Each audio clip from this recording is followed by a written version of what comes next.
Good evening, everyone. Welcome to this meeting of No to NATO, No to War. I'm Patrick Henningsen. I'll be hosting this session and very pleased that we're going to be welcoming some excellent guests to comment on a very important topic as it relates to this conflict currently in Ukraine, but also to every other conflict, especially the interventions involving NATO member states. And this is the very important topic of economic sanctions. What exactly does this mean?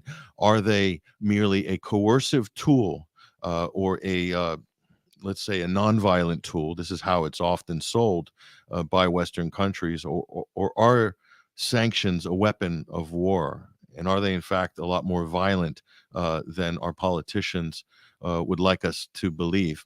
And we're going to basically try to flesh out the case on this. We'll talk about the current sanctions against Russia.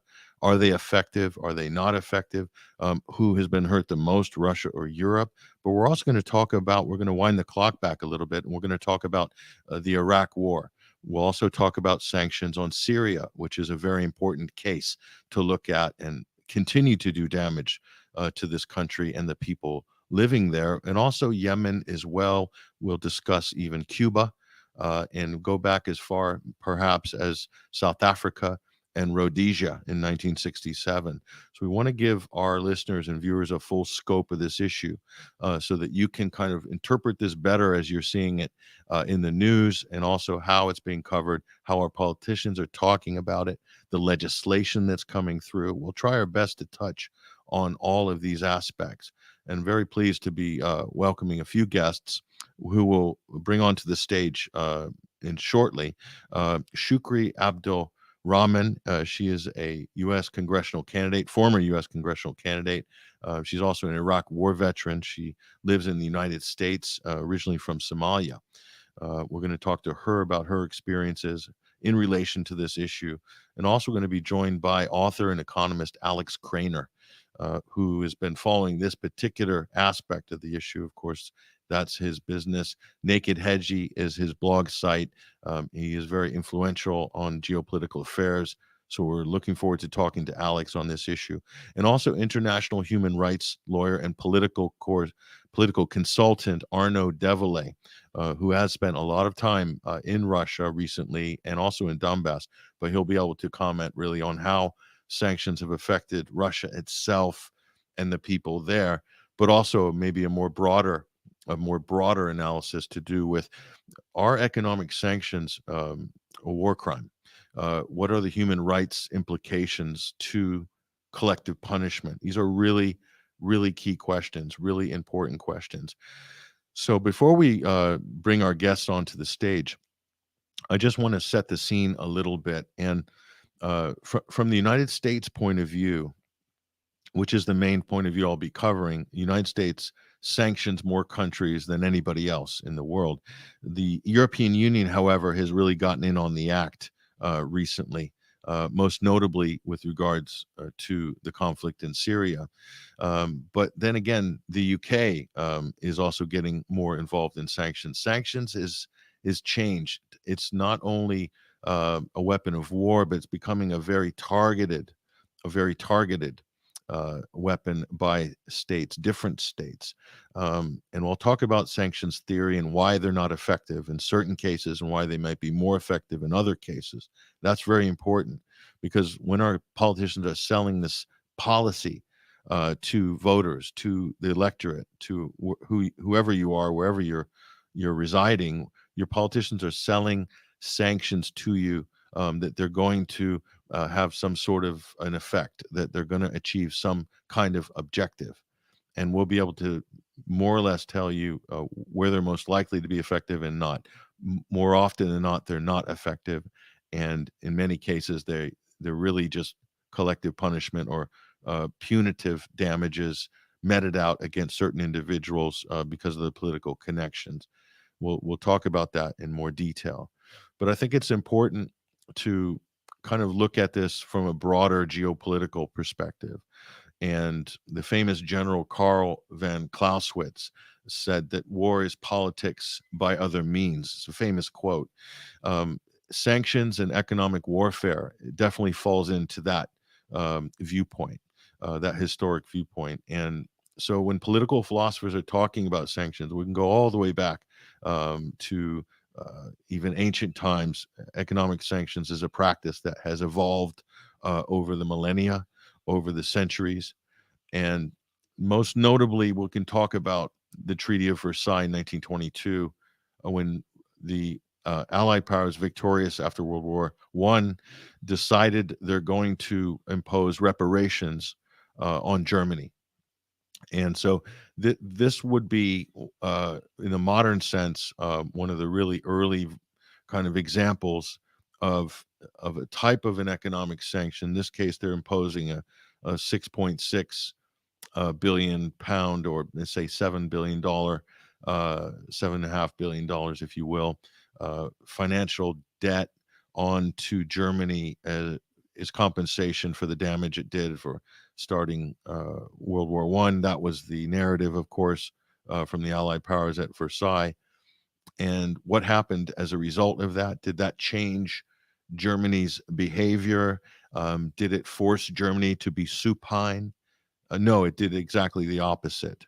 It did not change the behavior. It did not have the coercive effect that the people imposing the sanctions on Germany had hoped. And so that was back then. That was 100 years ago. And 100 years later, a century later, has very much changed. And in fact, it hasn't. There's only been a few times when sanctions have been effective.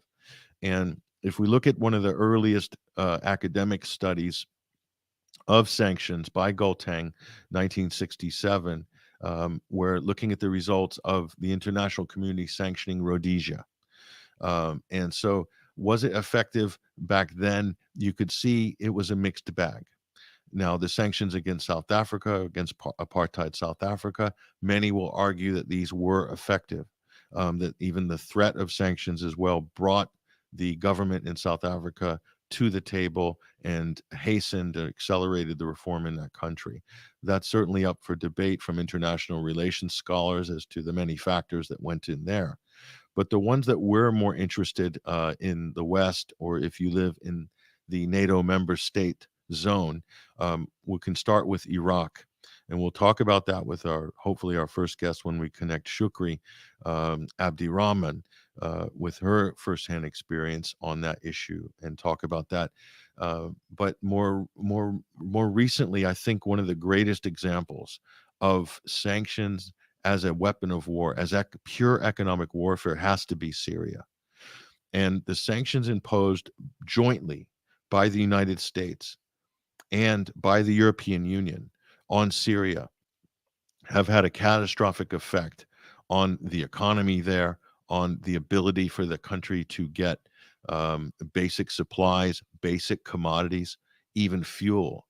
And so think about economic sanctions against Syria as an augmentation of the dirty war that was prosecuted against that country by numerous NATO member states, too many to mention, but we will mention a few: the United States, Britain, Turkey, being the main sort of stakeholders in that from the NATO side. Of course, the Netherlands and other countries are involved on different levels, supporting pseudo NGOs, for instance, also funding the moderate rebels and people within occupied areas that are rebel held. There is so many countries involved in Syria, and weapons trafficking, etc.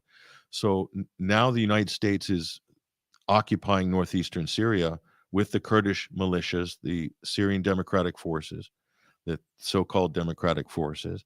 And what are they occupying? They're occupying the oil fields and natural gas, agricultural lands. These are all resources that the government in Damascus would like to have in order to feed and to heat the homes of their people, but they can't because they're being squatted by the U.S. and their local partners. Okay. Why is this a problem? Well, when there's an embargo against the country, they managed to strangle their access to cheap and affordable fuel, oil, and things like this. In NATO member states, the U.S., Britain, and others, when Iran's delivering oil to Syria, this is seen as breaking the embargo. This is how many in the West will view that. So they'll look at it as somehow a violation of sanctions. So they're strangling Syria, either before that through ISIS occupying the same oil fields than when ISIS was pushed out, or exchanged the oil fields with the American occupiers in 2017, 2018. The end result is the same. So economic sanctions, keeping medical supplies from getting in. The sanctions in Syria are so bad that even UN aid workers cannot get, they can't deliver the aid. They can't perform the contracts, or local workers, even with UN affiliated NGOs, can't get paid because there's frozen bank transactions have been halted there, or the SWIFT system is not available, and so on and so forth. So this is full on, full spectrum warfare. And this is the important thing to understand, especially when the US has the world reserve dollar currency. The world reserve dollar currency, that means that it can reach the Uncle Sam can put its hand into the banks, central banks, the bank facilities of any country holding US dollar reserves. And if oil is traded in US dollars and other commodities are traded and exchanged through US dollar mechanisms, this gives the United States unprecedented power globally in order to control, to punish, to balkanize, if necessary, economic zones right across the world. This is a tremendous amount of power, and I will argue that the financial preponderance of the United States of America as the world reserve currency, US dollar, holding the world reserve currency, this gives them more power in financial preponderance than military preponderance. And this is an unprecedented power globally, never seen in history, and that's because of the dollar as the world reserve currency. And we saw this when after February in 2022, or early March, when the world declared they're going to cancel Russia, and then all of a sudden, any foreign currency reserves were in a threat of being seized.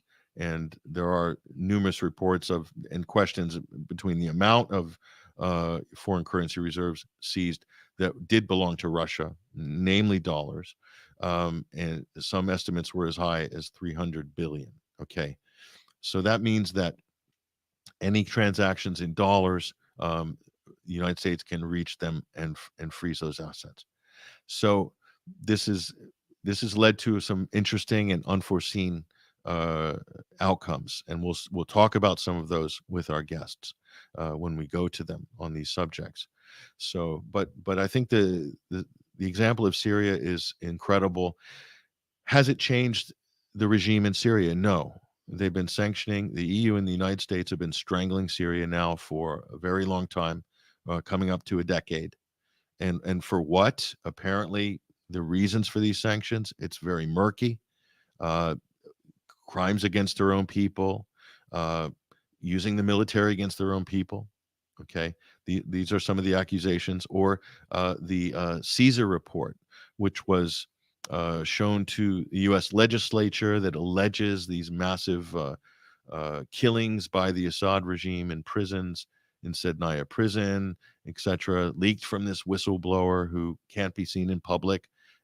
And when you actually look at the provenance of some of these allegations, these reports have been questioned and in some cases thoroughly debunked by independent journalists. That's certainly the case with the so-called Caesar photos. But more specifically, this has been done with regards to the Magnitsky sanctions. The Magnitsky Act, which was passed in the United States based on the story of Sergei Magnitsky, who was apparently tortured or died in a Russian prison. But is that exactly what happened? And based on this was supposedly an egregious human rights violation. But the reality of the story is very different from the narrative being pushed by the West. And this was exposed incredibly well in the Magnitsky Act, a documentary done by a Russian independent documentary filmmaker. So it's the evidence is pretty stunning, but yet the narrative continues. The narrative continues, and the Magnitsky sanctions to target individuals has been expanded now. So it basically gives carte blanche and an incredible new surgical weapon of sanctions to not just the United States, but all of its allies adopting, almost franchising the Magnitsky style sanctions, same as the Caesar style sanctions. So using narratives to craft legislation to increase the power of Western governments to attack, to punish, to freeze the assets of anybody they basically choose that they claim are linked to the inner circle of Vladimir Putin or linked to the inner circle of Bashar al-Assad, and so on and so forth. So we're into a new kind of 2.0 sanctions as a weapon of war in this part of the 21st century. But and again, has this changed Russia's behavior? Has it induced regime change in Moscow? No, it hasn't. How about Cuba? They've been under embargo more or less for the last 70 years. Did it achieve regime change in Havana? No, it didn't. What it did was harden the resolve of the government and the so-called regime, if you want to use that uh, highly pejorative term, but this is a term used a lot. It didn't do anything like this. Did it change the behavior of the government? No, it didn't. So time and time again, we find that sanctions simply do not work as advertised. And if you want to look at the game theory on this, the definitive model, this is an excellent textbook, one that I used when I was doing my postgraduate degree on this particular topic by Daniel Dresner, and it's called The Sanctions Paradox. This is a great text, and it contains all of the case studies, the main case studies of economic sanctions.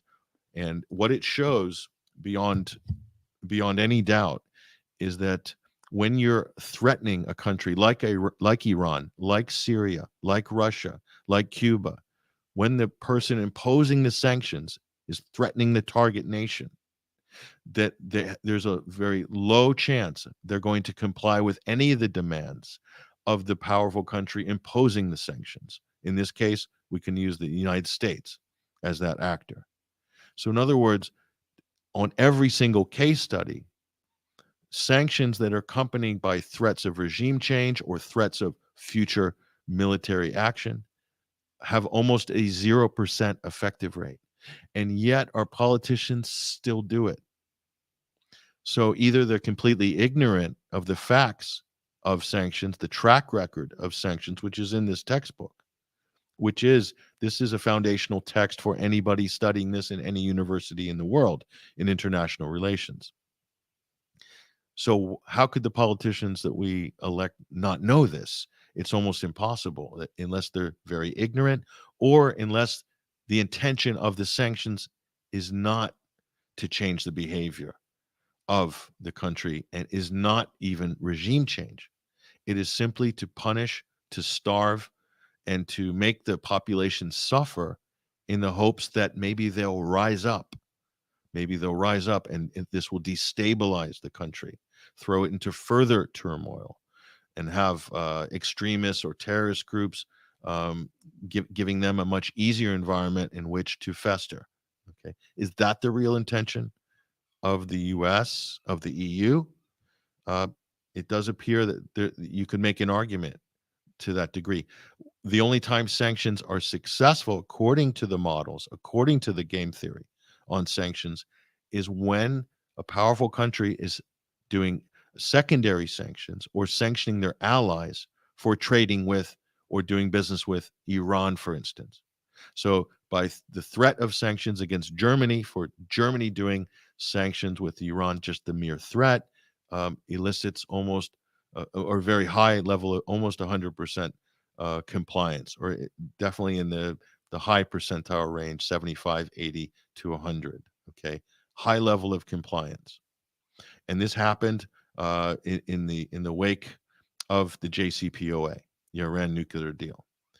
Where countries like Germany were looking at opportunities to forge strong alliances with countries like Iran, mutually beneficial relations in terms of energy or trade, and the United States moved in heavy-handed with the threats immediately, and also just killed a lot of the deals and the potential trade that was going on. So that's the norm in terms of how countries behave within the international system. And we'll show you some other texts later on, but we I don't know if we have our speakers ready, but we'd like to, if Shukri is ready, we'd like to welcome Shukri Abdirahman onto the stage. If we do have her, that would be fantastic. And let me see if we can bring Shukri onto the stage.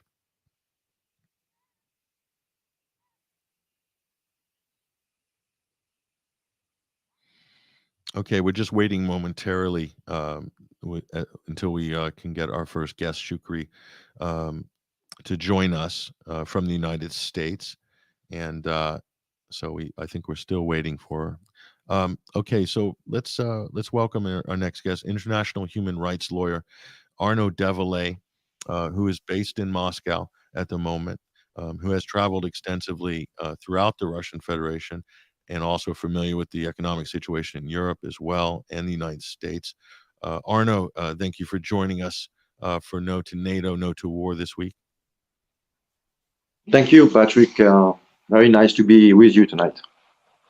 Great to be with you as well. Now, Arnaud, your background as a political consultant, but also your background as international human rights lawyer. Well, I want to talk to you about the impact of sanctions and how you might view that from an international legal point of view. But firstly, tell us about what, from your view, having spent time in Russia after this war has broken out, what have been, in your opinion, the effects of Western sanctions, potentially the biggest attempted embargo in modern history of a very large country that produces a lot of leading producer of many of the world's top commodities in energy, agriculture, etc. What has been the net effect of these unprecedented sanctions against Russia in your experience? Well, as you mentioned, this is the most comprehensive sanction regime in, as it were, peacetime, since as it is practiced by mostly NATO countries, and these are not technically in a state of war with Russia. But to this day, we are witnessing no less than 1,400 sanctions that have been inflicted on Russia going back to 2014 and accelerating post February 24th, 2022. There were assumptions, obviously, on the Western side that the Russian economy was the Achilles heel of the Russian Federation, and that basically by targeting the Russian economy, soon thereafter, there would be mass protest in the streets, a rapid deterioration of the lifestyle of people, and that this would lead to political upheaval and eventually regime change. Well, as things turned out, it did not quite happen as expected. And we should first look at what exactly happened in terms of the sanctions themselves. First of all, when we look at the collective West, and more specifically the EU, which as of today has passed its 11th package of sanctions. But we will find out first and foremost that we are not dealing with a monolithic application of sanctions, and that in thus far as various members of the EU are concerned, some of them have applied for exemptions, be it Romania, Hungary, or even Belgium. They were granted exemptions on specific products, specific imports from Brussels. The USA themselves actually keep importing potassium and cereals and rocket engine, at least until recently. Japan has joint ventures with Russian entities in the exploitation of liquefied gas. And so in so doing, they also are basically not applying sanctions on Russia. Same with South Korea. So within NATO at large, the application of sanction is not monolithic and not uniform. You would add to this that a significant chunk of economic players on the world stage are, if not explicitly supporting Russia, are at the very least taking a neutral stance on this Ukraine crisis. And China, India, Argentina, Brazil do not apply sanctions on Russia. As for Africa, there was actually a recent quote from a high senior official from the African Union, I think, who basically, when he was queried about why isn't Africa taking a more committed stance in going in after Russia, as it were, the person said essentially, well, I mean, we've had a lot of wars on the continent and you never really cared about it. So why should we care about what is essentially a white man's conflict on the continent, in Europe? So we are not going to get into this. This is not our problem. This is Europe's problems, in other words. And finally, in South America, one could emit the hypothesis that South American countries who have been on the receiving end of United States sanctions for decades are now, in a way, finding a convenient way to say, well, as it turns out, applying sanctions on Russia does not really coincide with our interest. And so, we'll pass on that. So essentially, except for the most hardcore EU countries and the United States, even themselves to some extent, most of the world does not sanction Russia. So that's the most important thing to keep in mind, notwithstanding, again, that this sanction regime is the most comprehensive in world history. It's unprecedented. So what has Russia done in the wake of the Maidan coup in Ukraine? Well, they engaged in diversifications in as far as suppliers is concerned. They, first of all, they disconnected slowly but surely their financial sector, so as to be completely independent from SWIFT. And they, by now, have managed to connect it to the Chinese system, which means that essentially we have two distinct financial systems now. One, which one could say is the SWIFT-based one with Wall Street and the city of London and Stuttgart or Frankfurt, as it were. And on the other side, we have the Shanghai Stock Exchange, the Moscow Stock Exchange, and banks essentially, respectively, I mean, in Russia at least, finance themselves on that market, this alternate market. So this was the first step that was done. To be sure, the work was in progress. They had to accelerate it, as the special military operation got underway. But then in the reorientation of suppliers, it was a kind of a piecemeal implementation, and which also accelerated post-2022 in such a fashion that now essentially Asia replaces Europe in many industrial sectors, which as far as goods and fungible goods that Russia relies on.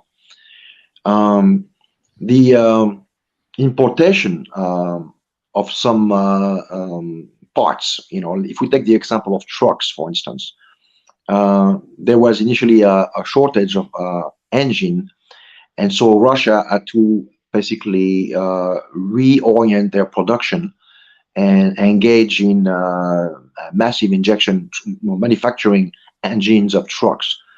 This was actually easily done because trucks only represent 10% of the entire automotive market. When we compare it with the car market, obviously things were a little bit more tricky. And so Russian engineers essentially have to constantly reconfigure and redesign their car in order to adjust and meet the needs for the part that is available at this point in time, or that is expected to be available in the foreseeable future. So to the extent this is a more complicated market than the trucks. They operate right now. Russia operates up to 40% capacity on the the car market per se. Another important factor one has to keep in mind also is on the Western side of things, there was a complete lack of economic intelligence. I mean by that there were never any kind of polls that were developed in Western Ministry of Finances, which would have been tasked in trying to analyze, understand, and really have a clear picture of the Russian economy. One could say that this was probably discarded for ideological reason, for prejudice out of the as it were. But the net result of this stance on neglecting the studying of Russian economy is that when the sanction regime was really rolled out in 4 years, a lot of Western members of the collective West, let's put it this way, hearkened to the idea that Russia was still in 1998, essentially. And so that was a big underestimation, underestimation of the Russian capacity, Russian economy and industrial-based capacity to weather any kind of sanction regime. Also, another misconception was that, and it's a trope to say that in the West, the Russian economy was comparable to that of Spain. In reality, the whole prism of analysis was wrong. As opposed to a GDP analysis, people should have been comparing the Russian economy in terms of purchasing powers, and analyzing the economy, as it were, as not being as much a service-oriented economy as in the West. As an indication, for instance, Germany's economy is 68% services. Russia is only 52%, and China 50%. So instead of relying on those GDP figures, all those numbers should be indexed on the productivity sector and not as much the service sector. And this is actually what got a lot of Western analysts, economists, mistaken as to the very nature and the ability of the Russian economy to withstand what was initially put into place in 2014 and accelerated in 2022. If we look at the natural resources, which we've heard about a lot in the past 18 months, we tend to get stuck quickly on the notion that in the wake of the destruction of Nord Stream 1 and 2, this was basically going to deprive Russia from being able to export the natural resources. Again, it was a big mistake. First of all, the liquefied gas keeps coming in the boats, and Russia exports a lot of liquefied gas. They have found in China and India a lot of alternate purchasers, and they actually can sell their oil to India. India will then, in a crude basis, India will then refine the crude and then sell it to Europe, going, obviously taking into account the transportation cost, which has skyrocketed because you have to basically now go all around. And so in the end, the Europeans are essentially buying what is at the beginning of the process Russian oil at the tune of 5 to 10% more of a price than they used to before the conflict. Also, the metal, the titanium. Russia is one of the main producers of titanium, and it's very important for engines, and as it were in the case of the USA, and more specifically for Elon Musk rockets, he needs the titanium. So Russia do export titanium to the United States. Russia also exports cereals, as it were. So this has always been the case, that Russia was a big cereal producer, and this has not been affected by the sanction regime. I was talking about the oil. So basically, also what Russia did to offset the potential loss in revenues is they lowers their production. This had, of course, the mechanical effect of raising prices that satisfied also their partners in OPEC plus. And so this whole process basically saw, at least for 2022, those figures have somewhat subsided in 2023 now. But this has led Russia being essentially, as the term has been coined, being awash in cash, with extremely high important excedent in exportation. So that's basically the overall picture. That what we tend to be seeing now is a 20 to 30% increase in energy prices for the foreseeable future in Europe. Why? Because it will take time for Europe to build those infrastructure needed to reception the liquefied gas from the US. And basically, if we take the example of Italy dealing with Mozambique, which is a big LNG or GNL, so I say GNL manufacturer. By the time they get the infrastructure and the equipment and the ports ready, they're not looking at replacing Russian gas essentially until 2024. So, this is going to take a lot of time. And until then, basically we're seeing a downgrade of the EU economy because the if we take the German economy, which relies heavily on exports, they need to lower the price of their goods. And so as a result, the euro itself is bound to drop. And this will have a kind of a downward spiral effect, which will affect the EU economy to the extent that German economy is the prime engine of EU growth. So all those things are connected, obviously. I understand we have a guest tonight who's an economist. He'll be able to, explain it in more detail. Hopefully, if we can get him, we're having some connection issues, but okay, carry on. So what do we expect now? Obviously, the conflict will somewhat come to an end. We don't know when. Nobody knows when. Let's look at the prospect of a ceasefire as a first step. And here again, it's an interesting configuration because we can expect the collective West to split in several factions. The first faction will be the never say never, the hardcore warmongers, one would call them, Baltic state, Poland, Finland. They will basically take the position that a ceasefire does not change anything and that sanctions should be maintained, as it were, if not reinforced.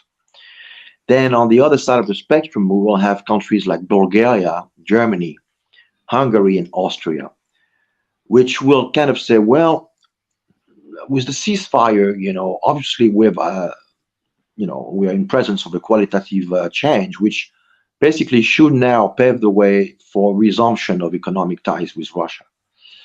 And then in the middle, we will find countries like France, Belgium, the UK maybe, who will kind of hearken on the position of the Bulgarian, German, Hungarian, and Austrian, saying, well, we cannot allow those countries to benefit from resumption of economic ties with Russia. So we might have to follow suit, at least to some extent, even though they will, somehow try to maintain appearances and saying that as a matter of principle, Russian aggression shall not be tolerated. And so, some posture will remain, to be sure. But this would appear to be what we might anticipate if and when a ceasefire intervenes, in the future. Now, again, when will this happen? We don't know.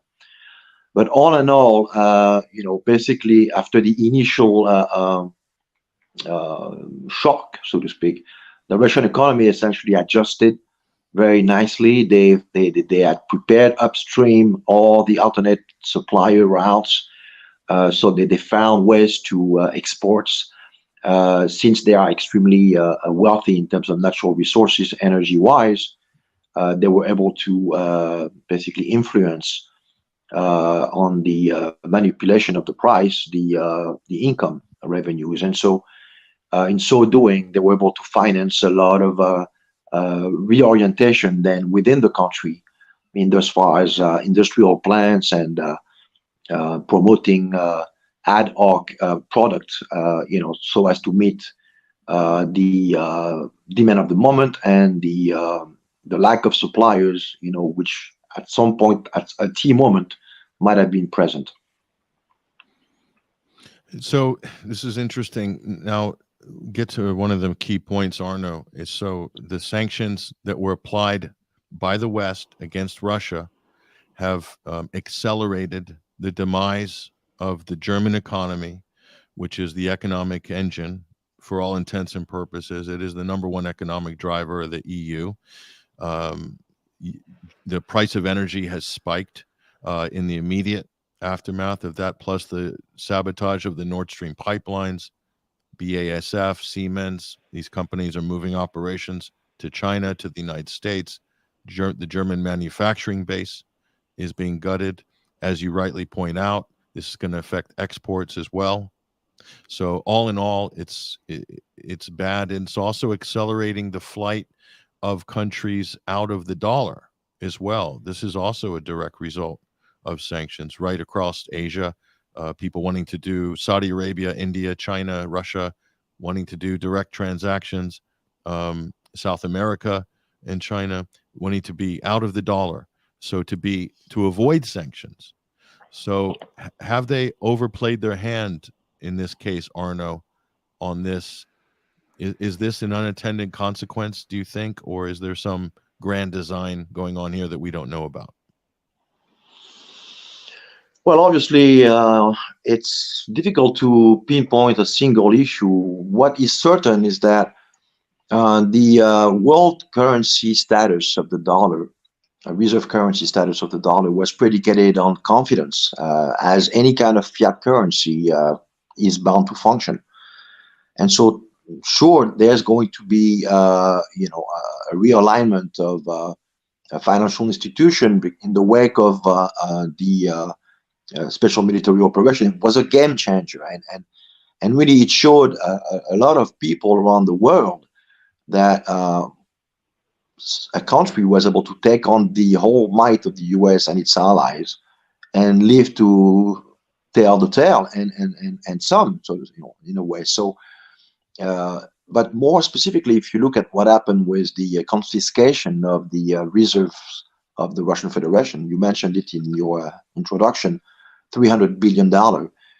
What kind of message does that send to other nations who might be tempted to deposit their assets, in American banks?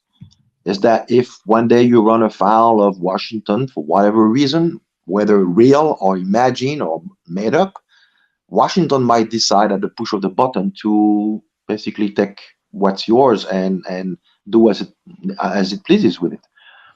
So this does not make for confidence building as a general principle, and obviously the lesson has not been lost on a lot of countries, most likely China, and now there's effect, as it were, a move to basically de-dollarize. That's really what is the key term now, although again, like many other issues, we have to be careful and nuanced about the pace of the de-dollarization and the commitment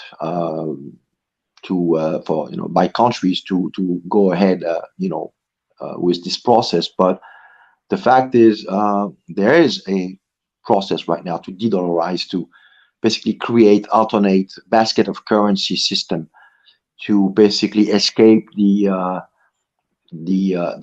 stranglehold of financial institutions inherited out of Bretton Woods. And we can be certain that one of the central themes, which will be discussed next week in South Africa, will be to what extent such a system can be put together. There's a Development Bank, which has been inaugurated. Dilma Rousseff, former president of Brazil, is its first chair. And we can be certain that they're going to work actively to provide alternate means for countries around the world to commerce and trade in currency that does not involve uh, the cynical politicization of currency and money as a weapon being used by the people in DC. And so uh, there are some countries which will want to somewhat have one foot in the Western financial system and another one in what is emerging now. Although, again, and I repeat, we still quite don't know what it will look like. But there's definitely, so to speak, a self-awareness moment. There was a before and an after, and we'll never go back to the old days. This is, the genie is out of the bottle now. And so, yes, Washington is now really understanding that they might have shot themselves in the foot with this for maybe ideological reason. Some would say hubris. It's difficult to say. We will need time and perspective on those events. And it will be for future historians to try to analyze not only what is transpiring in terms of the shift from the SWIFT/dollar imperium into something more multipolar in nature, but also more to the point, how leaders in Europe actually seem to agree on carrying on a suicidal pact. And all this is happening, in a whisper. I mean, it's like sleepwalking to your own demise. It's really fascinating, And some of although scary at the same time. the biggest brands in Europe, we're talking about IKEA, we're talking about Carlsberg. Carlsberg just recently, the Russia's they're going to move in and appropriate their facilities and probably brew their own beer, which will probably taste a lot like Carlsberg, Of perhaps. course, But the yeah. import replacement, it's creating jobs and creating Mhm. opportunities within Russia. It's means less sales for companies in Italy, in Spain. I know many agricultural sector companies in the UK that lost a tremendous amount of business when sanctions came back in 2014.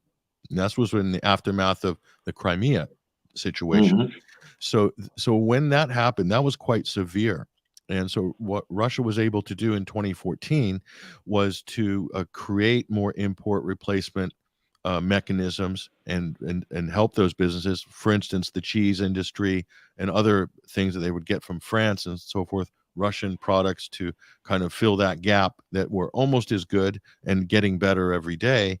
But Mhm. what was interesting was this targeting of oligarchs in the West. Anybody who was Russia who had money was targeted for sanctions or intimidated or threatened.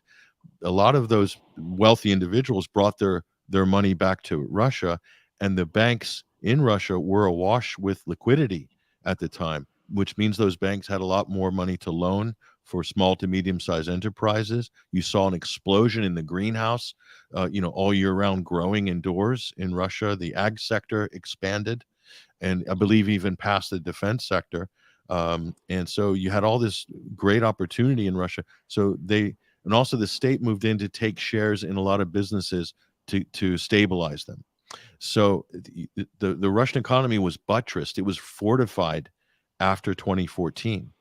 And that was a dual crisis because we also had a collapse in price of oil just before that in 2013. And that was potentially catastrophic for the Russian economy, which relies on oil exports. So Russia was prepared in some way, was really prepared for this round of sanctions in 2022. They had done the groundwork. And it makes me ask the question, Arno, did not the Western experts and policymakers understand that they were only going to drive Russia to be even more self-sufficient, to be more fortified in 2022?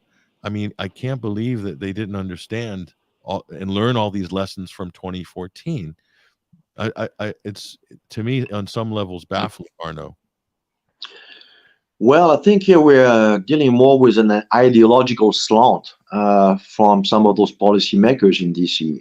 And as our listeners know, I mean, DC's foreign policy is pretty much infested with the neocon brand for the last at least 25 years now. And those people seem to look at the world in black and white. And for them, I guess it would appear that the Russians are not able to adjust or anticipate. Um, so I don't know. It's really hard again to explain. I mean, there used to be a lot of people in DC who could think things through and somehow, credit, their counterpart in other countries with having some quality people. And in so doing, be very much more measured in how they would go about, interacting with those nations. But again, with the neocon brand, it's always full throttle forward and damn the consequences. And again, I think this hubris, this idea that the unipolar moment would last forever, that they'd be able to accomplish full spectrum dominance, and that Russia essentially would be just a house of cards ready to be blown away at the slightest wind, is now coming, to blow into their faces, and they have eggs on their face now. And instead of learning, instead of taking the path of humility and practicing introspection and maybe somewhat adjusting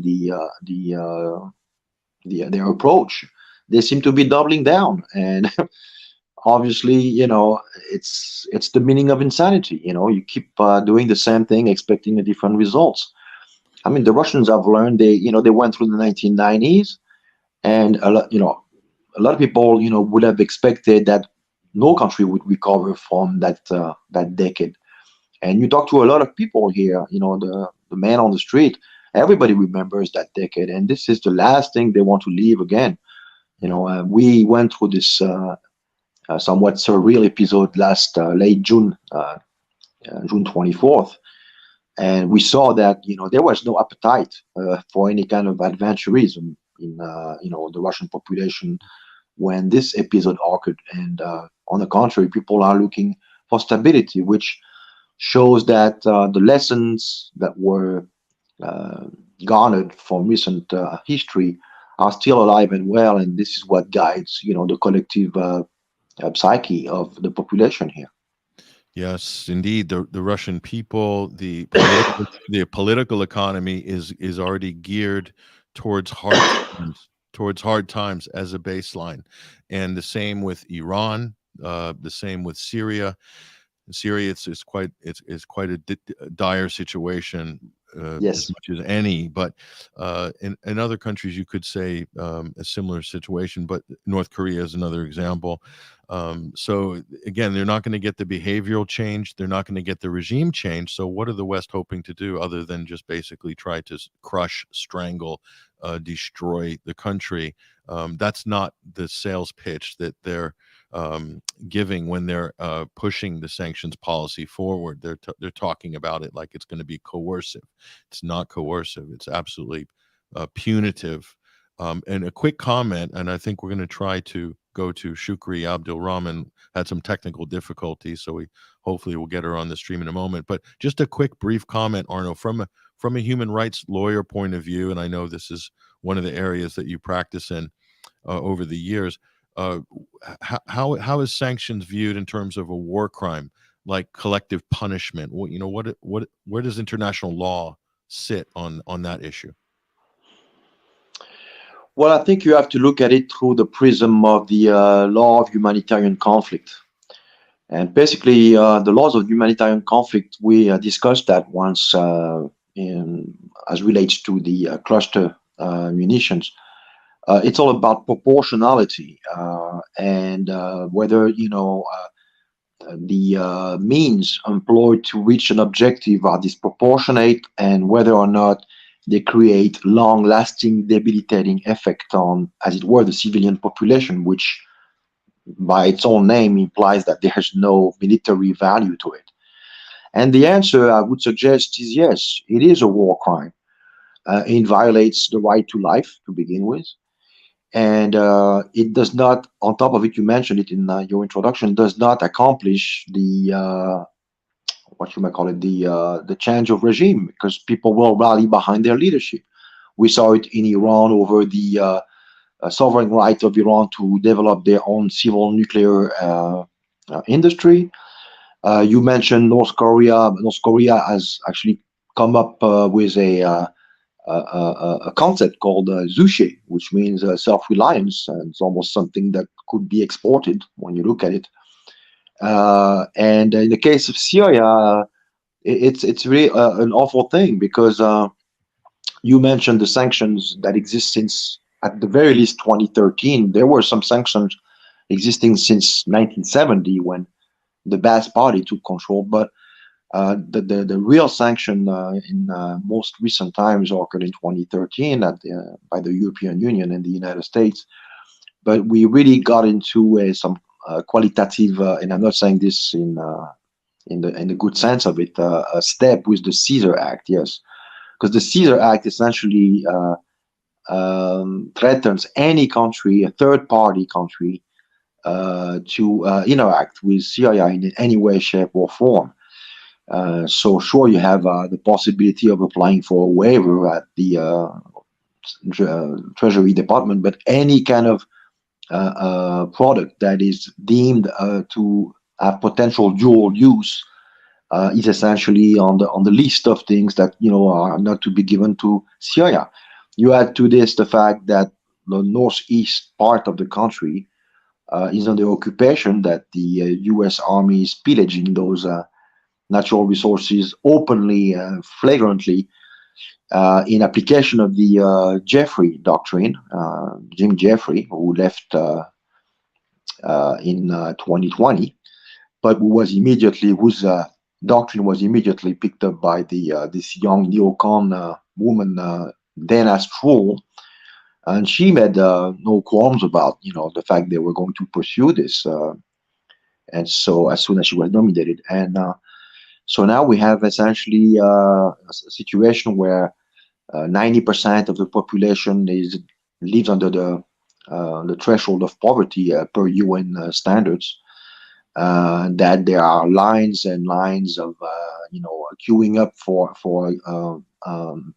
petrol, mazout.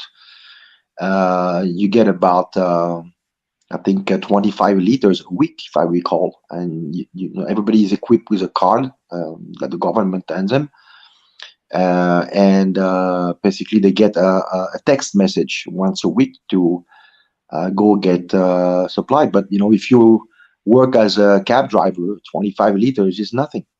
So this creates obviously a lot of problems. You cannot, if your restaurant works with a generator, you need a pump or some kind of generator to make the electricity function. So if you have no mazout, you have no electricity. You have no electricity, you cannot have the kitchen function. So this affects businesses. It affects people all over the place. I mean, the government now is in a situation where they are obligated to concentrate the hourly rate of availability of electricity in the embryo of industries that are somehow struggling to emerge out of the ashes. And so it's a long, painstaking process, which obviously, if the country had access to loans and reconstruction loans and all those kind of facilities, we saw what also happened during the earthquake in February. I mean, the U.S. Went out and said that they were going to somewhat lift, the sanction, for 6 months, but this was never applying to anybody remotely connected to the Syrian government. It was only connected to NGOs, which basically worked outside government-held territories. Yep. So nothing has changed essentially, and this situation unfortunately goes on for the Syrian people, and I would assume that politically it becomes less and less palatable to just stand pat and do nothing. And so this is why we've been hearing somewhat some rumors that something is getting, being prepared to storm the Northeast and liberate the Northeast.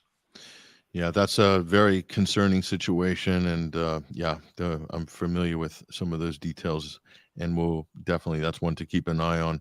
Arnaud Devalet, international human rights lawyer, political consultant. If we have a few minutes, we'll come back to you with another question, but we are keeping an eye on the clock and conscious of the time. I am told by a producer that Shukri Abdi Rahman is on screen right now, is available. Let's see if we can try to bring her on. If not, we'll go back to Arnaud. Who's having some technical difficulties, unfortunately, with both of our other guests, Alex Craner and Shukri Abdurrahman. So I think we've just been told we've lost Shukri, so we'll have to move on, unfortunately. But you're fine. I'm not sure if we don't have a good picture there. It looks like we've lost the line. I'm going to go to Arnaud, and then we're going to just wrap up this program, actually. But thank you, everybody, for joining us on the live stream here. No to NATO, no to war. Very important topic, the topic of sanctions. And mostly because in the West, this is viewed widely in the West as the alternative to a shooting war. Like, we will apply sanctions first, and that's the opening salvo. But what we find time and time again, Arnaud, and I want to get your final thoughts on this. Again, we go back to Syria.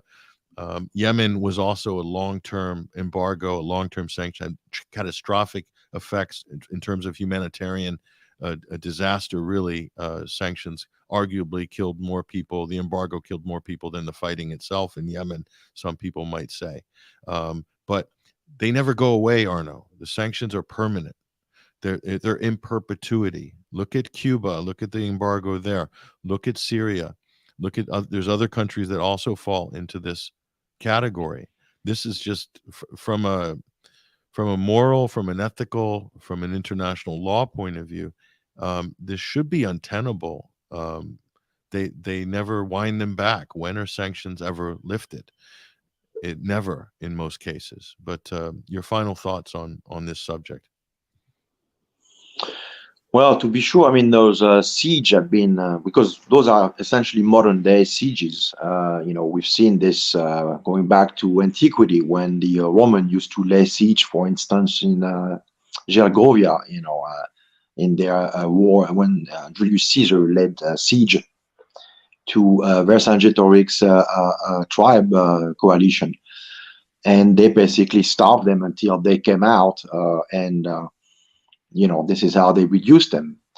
So the concept of going after, the weakest element of society and trying to create strife from within, or revolt, or even outright revolution, has always been, part of the toolbox, so to speak, in warfare. What we're saying today is a more sophisticated. It's a digital line on a computer, and a few phone calls being made, and then everything shuts down. But the principle is the same, unfortunately. And so, yeah, sure, those things can be deemed to work to the extent the Western side of the sanction generators seem to be escaping, liability or some kind of condemnation or worse. But we're seeing now that populations in the West are themselves expandable, because obviously with the billions upon billions being poured into Ukraine at the expense of American infrastructure, schools. We just saw this major catastrophe in Hawaii.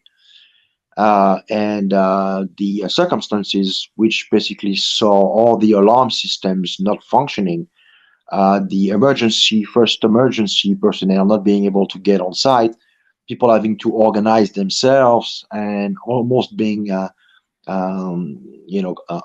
berated for it.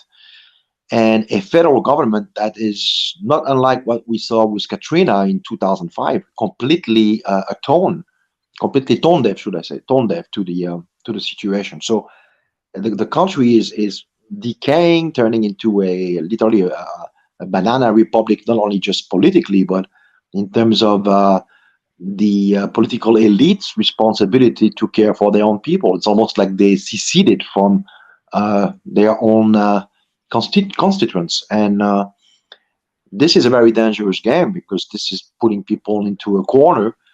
And one day, when you got 400 million firearms circulating, and you have a political construct which is somewhat fragile and always predicated on respect between the federal government and the states, we could very well see the country disintegrating at the seams, coming apart at the seam, and why not some state calling for secessions.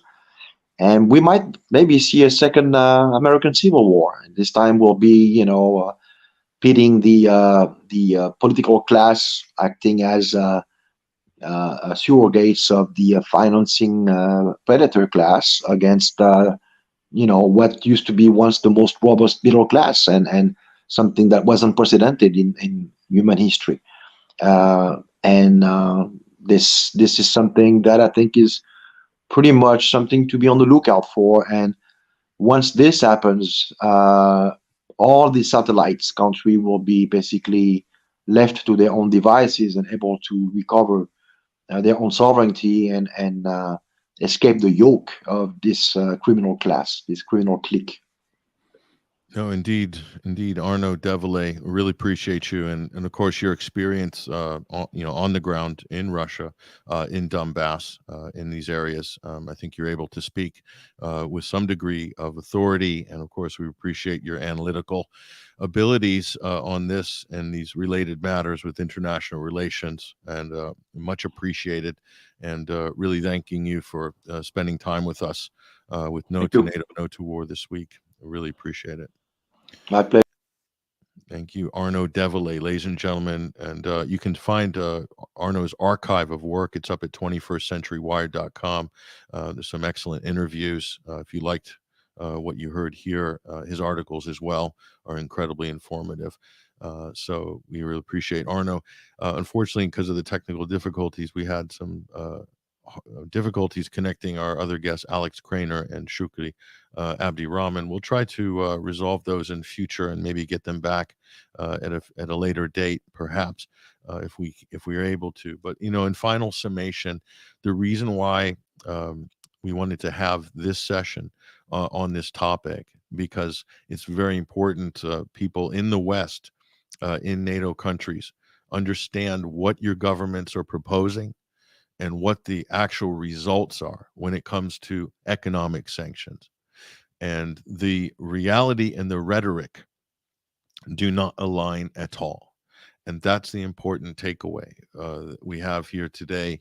And again, I'll point you to, if you're more of an academic type person, you can pick up this excellent book called The Sanctions Paradox by Daniel Dresner. This is the Bible for sanctions, and more or less proves that they don't work. Not as advertised anyway.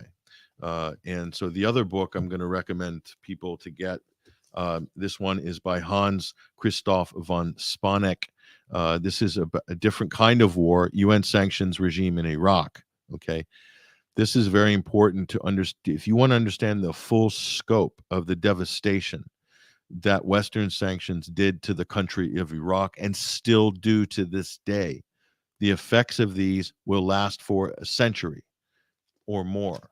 In my limited time spent after the war in Iraq, the country is still devastated economically, infrastructure-wise, and mainly because of sanctions.